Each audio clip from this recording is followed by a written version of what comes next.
let's start with the attacks on the region and ask the simple question, is this going to get worse before it gets better? And if so, how much worse?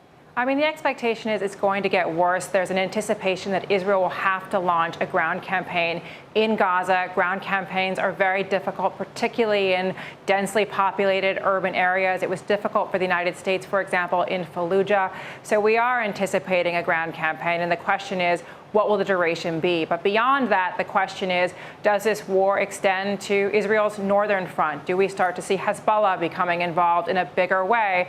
And then obviously the biggest question is, what was the role of Iran in this attack? The White House has said that Iran was broadly complicit.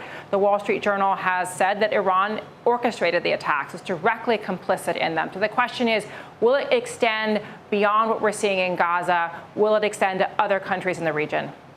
I'm particularly interested in that idea of what goes on in the north, because there it is Hezbollah, and we know that Hezbollah is really a wholly owned subsidiary of Iran. If Hezbollah starts firing, lobbing rockets into such cities as Haifa or Tel Aviv, then it will be very hard to restrain Israel, it would seem to me, from going directly after Iran.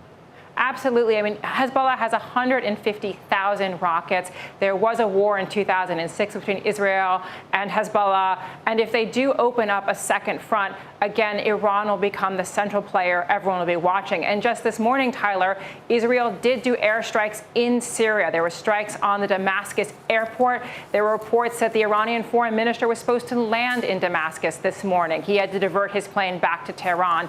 So again, the situation is very fraught. We do not know what's going to transpire, but everyone is very closely watching for a possible expansion beyond what we're seeing in Gaza this morning. If there is a clamping down on Iranian oil or other disruptions to the flow of oil through the Straits of Hormuz or elsewhere, what could that do to prices? Are we looking at triple-digit prices this winter? I mean, Tyler, you brought up the Straits of Hormuz. If we do get into a situation where the Straits of Hormuz was seen in jeopardy, that 17 million plus barrels a day go through that critical waterway, obviously that is a path to triple-digit prices. Again, the Biden administration is working very hard to try to, prevent, I think, an expansion of this war. They are saying Iran is complicit, but they are not pointing the finger at them directly. But that must be the big concern, is that we see this as an expanded conflict.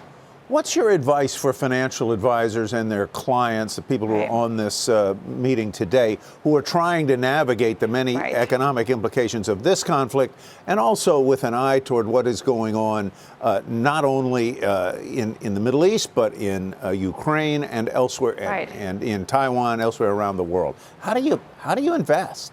I mean, Tyler, it's a very fraught geopolitical backdrop. I mean, if we had had this conversation weeks ago, we would be talking about the second anniversary, the looming second anniversary of the Russian invasion of Ukraine. We now have two wars involving, major energy production zones. So again, everyone should be paying close attention to what transpires. It is too soon to say what is going to be the ultimate outcome of this war, but people should be paying very close attention to the events because it does have enormous implications for energy markets.